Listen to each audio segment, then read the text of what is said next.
Hola entusiastas de la geopolítica, les voy a traer un nuevo video. Hoy vamos a hablar un poco de la globalización, de este proceso al parecer inevitable.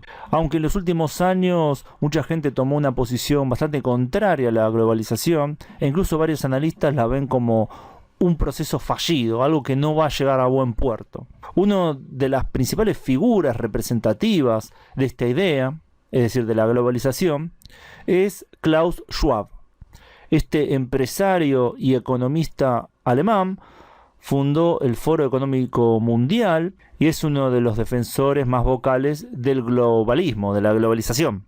O aparentemente es así, porque hay que señalar la gran hipocresía de varios medios alternativos o críticos de la globalización a la hora de analizar a los pensadores de esto. Yo creo que el caso de Klaus Schwab es muy interesante, por muchas razones, pero no hay que ir demasiado lejos, sino simplemente leer lo que este economista dice para entender que su postura no es una postura extremista, no es una postura loca por ningún lado. La verdad que su postura es bastante sensata y de hecho es un crítico de la globalización. En el libro de Schwab, COVID-19, El Gran Reinicio, que fue coescrito con Thierry Malleret, Schwab hace un buen análisis del proceso de globalización y de las principales dificultades a las cuales se enfrenta este proceso, y que en realidad la solución parece ser otra y no la globalización tal y como la conocemos. Algo que, bueno, vuelvo a repetir, mucha gente que habla de este tema no señala que de hecho Klaus Schwab está en contra de la globalización como proceso y que llegó a esta postura analizando los datos y analizando cuestiones lógicas, y que me parece muy valioso justamente lo que escribe este economista y empresario alemán.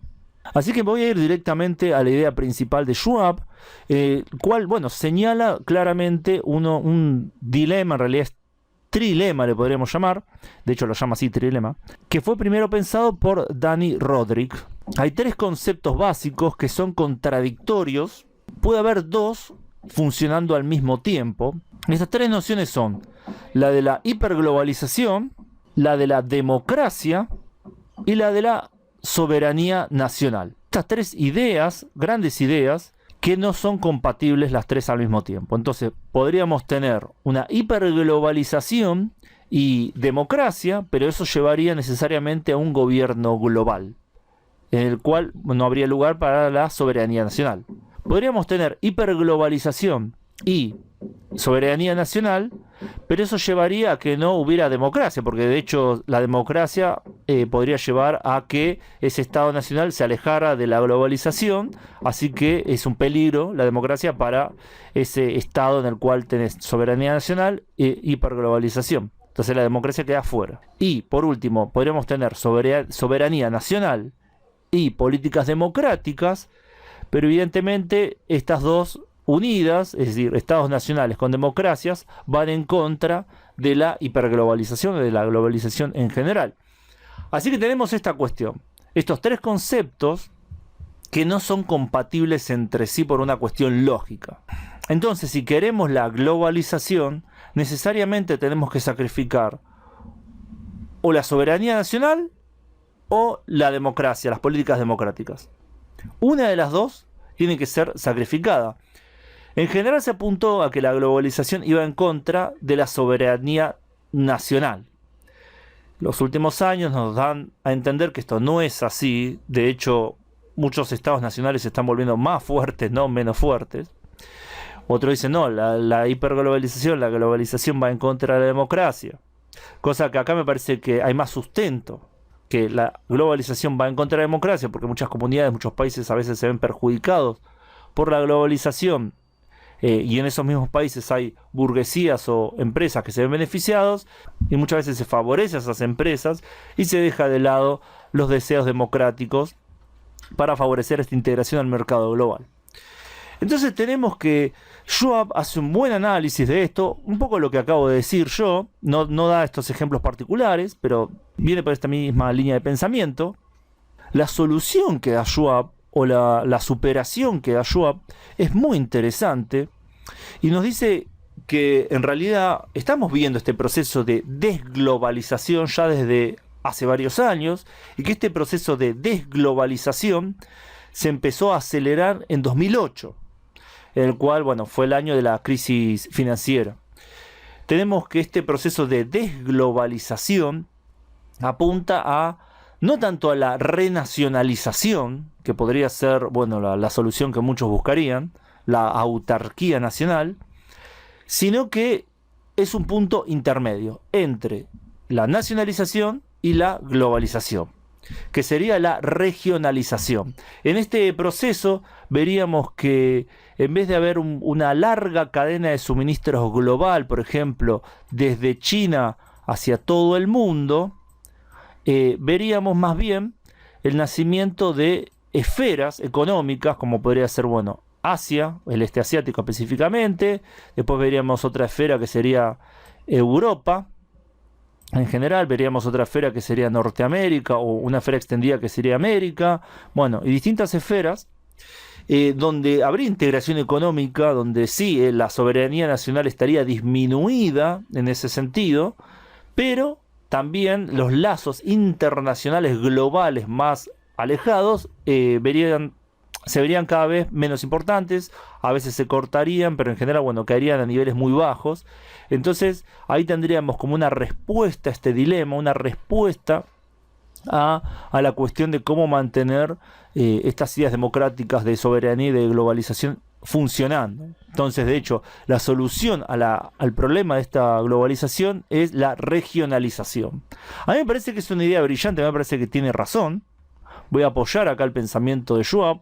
Creo que la regionalización nos podría dar lo mejor de dos mundos, nos podría dar una buena competencia económica, lo que beneficiaría al consumidor, también a las empresas, pero al mismo tiempo no nos iríamos al extremo en el cual estas largas cadenas de suministro tan fácilmente rotas, como nos demostró cuando el canal de Suez se tapó por un barco de carga. Vemos que estas grandes cadenas de suministro a nivel global son muy frágiles, pero a nivel regional estas cuestiones son más solucionables, más manejables, más sustentables, no solo económicamente, sino también ecológicamente, y creo que Schwab en ese sentido tiene razón y sus ideas son buenas. Entonces me pregunto por qué mucha gente demoniza a Schwab, demoniza el pensamiento de Schwab, que de hecho no lo pinta como un globalista acérrimo, fanático, destructor de la democracia, de la libertad, sino más bien lo muestra como una persona bastante sensata, que busca que haya un mundo mejor dentro de ciertos marcos capitalistas y de libre comercio, pero para nada es un extremista. Bueno, este proceso de revertir la globalización, nos dice Schwab, no va a ser algo muy rápido. Esto va a tardar un rato hasta que las nuevas cadenas de suministro, la nueva logística se empiece a armar, pero más bien que la vieja logística empiece a desarmarse. Y tenemos que, sacar a las empresas occidentales de China. Llevaría, mucho tiempo y también una inversión de cientos de billones de dólares para que estas nuevas fábricas fueran construidas, se sacara el capital o parte de este conocimiento, no tanto el conocimiento, sino más bien la parte de infraestructura de China, algo que creo que va a ser difícil, aunque es posible. Ante lo que pasó el año pasado, creo que tiene mucho sentido que muchas empresas vuelvan a sus lugares de origen, por lo menos en parte, y porque todas estas cadenas de suministro se fueron al tacho, la verdad, hay que decir eso. Señala que este proceso de desglobalización se aceleró el año pasado, con toda la cuestión que ya sabemos, y que esto va a ir creando poco a poco estas regiones económicas más sustentables. Y también señala que hubo grandes momentos de antiglobalización, que principalmente correspondieron a las guerras mundiales, donde también previamente a las guerras mundiales había un comercio internacional muy, muy importante, muy interesante. Esto fue poco a poco destruido en la Primera Guerra Mundial, ya después también camino a la Segunda Guerra Mundial, y se crearon estas regiones más bien. Después sí empezó el proceso no tanto de globalización única, sino de las dos globalizaciones que hubo, la globalización comunista y la globalización capitalista, y después finalmente la globalización total del capitalismo, que estamos viendo ahora. Pero yo creo que es muy valioso este pensamiento de Schwab, creo que es muy interesante, creo que es bastante correcto, habrá que ver.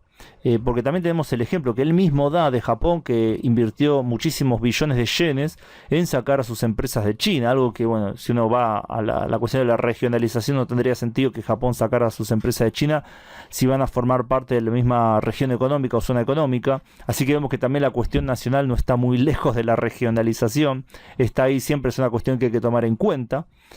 Bueno, también me parece muy honesto intelectualmente que ponga ese ejemplo, porque podría uno señalarlo, lo señala adelante, eso también está bueno.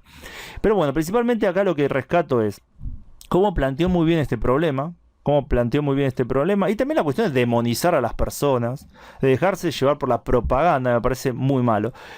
No digo que Schwab sea un héroe ni nada parecido, pero creo que es un pensador interesante, muy interesante, y que de hecho señala bastante honestamente la cuestión y los problemas que trae la globalización, y que de hecho señala un camino para salir de la globalización. Entonces, me pregunto por qué tanta gente señala a Schwab como un globalista cuando de hecho señala la regionalización, que la regionalización no es globalismo, justamente, porque no habría un globalismo, y por lo menos no tan fuerte, sería muy debilitado. Así que bueno, esto lo dejo este video para que la gente pueda pensar un poquito más, abra su mente y no demonicemos tan fácilmente a las personas, porque sí. Así que bueno, gracias a todos por su tiempo, espero que les haya gustado el video. Pongan me gusta si les gustó y compartan si creen que vale la pena compartir. Le dejo la pregunta, ¿creen que Schwab tiene razón en su análisis y vamos a una regionalización, o por el contrario, el proceso de la globalización continuará? Comenten debajo. Gracias a todos por su tiempo y gracias especiales a quienes colaboran con el canal en Patreon, donde pueden acceder a contenido exclusivo, además de aparecer en los agradecimientos de este canal y mi otro canal, Ultra Argentina. Nos vemos pronto, salud.